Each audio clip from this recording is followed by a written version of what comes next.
শিক্ষক নিয়োগ দুর্নীতি মামলায় সুপ্রিম কোর্টের শর্ত সাপেক্ষে পার্থ চট্টোপাধ্যায় জামিন পেয়েছেন।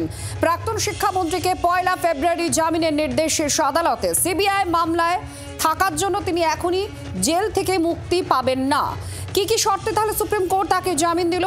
শীতকালীন ছুটি বা 31শে ডিসেম্বরের আগে চার্জ গঠন করতে হবে ট্রায়াল কোর্টকে। জানুয়ারির মধ্যে শেষ করতে হবে গুরুত্বপূর্ণ সাক্ষীদের জিজ্ঞাসাবাদ।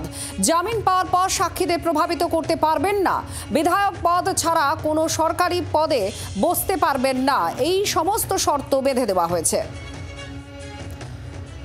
রাজীব চক্রবর্তী আমাদের প্রতিনিধি একটি প্রতিবেদন পাঠিয়েছেন এই জামিন প্রসঙ্গে। ঠিক কি উঠে এসেছে আজকে শীর্ষ আদালতে, শুনুন।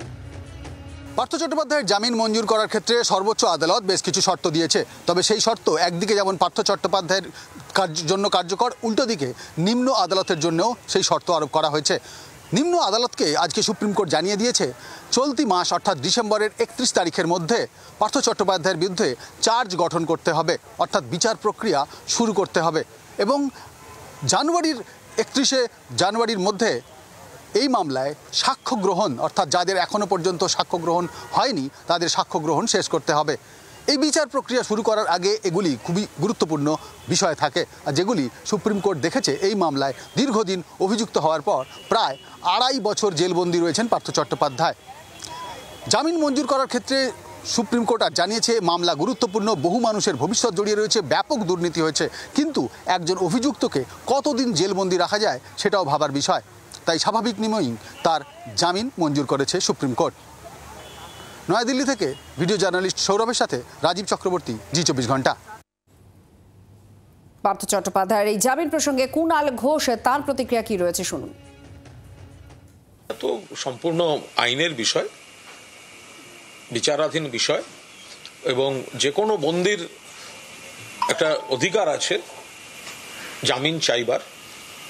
এবার কিছু ক্ষেত্রে সেই আবেদন মঞ্জুর হয় না, কিছু ক্ষেত্রে মঞ্জুর হয়।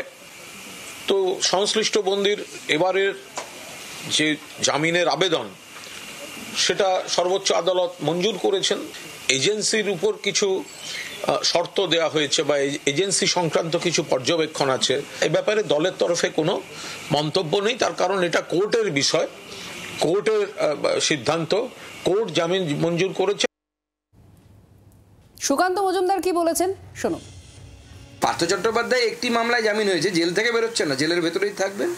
90 দিন সময় দেওয়া হয়েছে যতদূর আমরা জানতে পেরেছি। তার মধ্যে চার্জশিট দিতে হবে, চার্জশিট দিলে পরে অবশ্যই তিনি দোষী প্রমাণিত হবেন, জেলের ভেতরে থাকবেন। এজেন্সিকে আরও বেশি তৎপর হওয়া উচিত যাতে এরা শাস্তি পেয়ে জেলের ভেতরে থাকে। হ্যাঁ, সারা জীবন জেলে থাকবে না স্বাভাবিক, কারণ দুর্নীতি মামলায় আমাদের যে ন্যায় সংহিতা বা আমাদের যে সংবিধান বা আইপিসি যেটা আগে ছিল তাতে যে নিয়ম আছে সেই নিয়ম অনুসারে একটা নির্দিষ্ট সময়ের পর জেল থেকে ছাড়া পাবে। কিন্তু এদের অপরাধের শাস্তি পাওয়া উচিত, কারণ রাজনীতি এমন একটি হাতিয়ারে পরিণত হয়ে গেছে যে রাজনীতিতে এসে আপনি অবৈধ রূপে বড়লোক হবেন, বিত্তশালী হবেন, এটাই একটা প্রথা হয়ে গেছে। এই প্রথা বন্ধ হওয়া উচিত। বাংলার আওয়াজ, বাঙালির আবেগ, জি24 ঘন্টা।